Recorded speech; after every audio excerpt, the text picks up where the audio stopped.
President Zelensky has praised a set of security commitments made by Ukraine's allies. This was at a summit in Paris. It includes a declaration of intent by France and Britain to deploy troops in Ukraine if a peace deal is reached with Russia.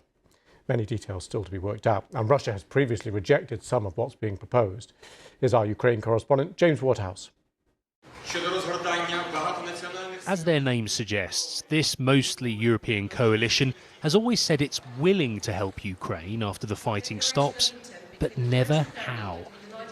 In Paris, though, there was the first bit of detail. A promise from the UK and France to send troops once a ceasefire is in place. We're told thousands as part of a reassurance force across land, sea and air. This is a vital part of our ironcast commitment to stand with Ukraine for the long term.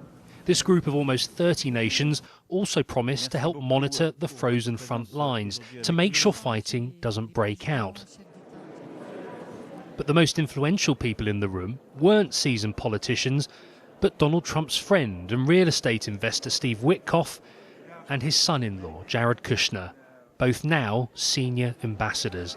European confidence to help Ukraine with troops has been hampered with an American reluctance to step in if there was a direct confrontation with Russia, although not now, they claimed. The president does not back down from his commitments. He is strong for the country of Ukraine and for a peace deal.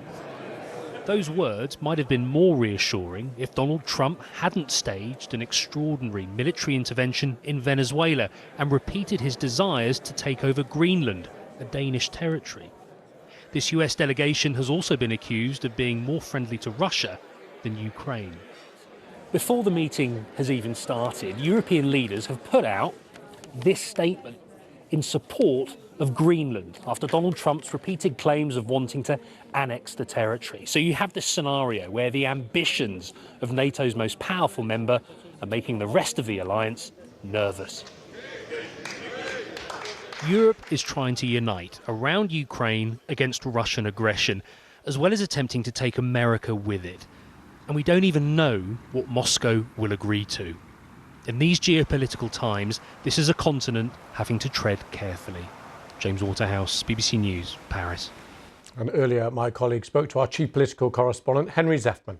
This is a UK Prime Minister committing to send troops to serve in another country. That is, one of the toughest duties that a Prime Minister sometimes confronts. It's potentially an open-ended commitment which extends far beyond however long Sir Keir Starmer will be Prime Minister of the UK.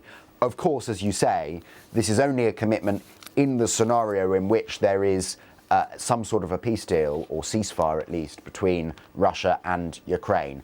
That is where people in government still concede it is tricky to know when and whether Vladimir Putin might give ground. But nevertheless, there is optimism in government that this is a significant milestone and, perhaps most importantly, is being seen by the US President, Donald Trump, and by his administration as a significant milestone which might lead them to put more pressure on Vladimir Putin to sign up to a ceasefire.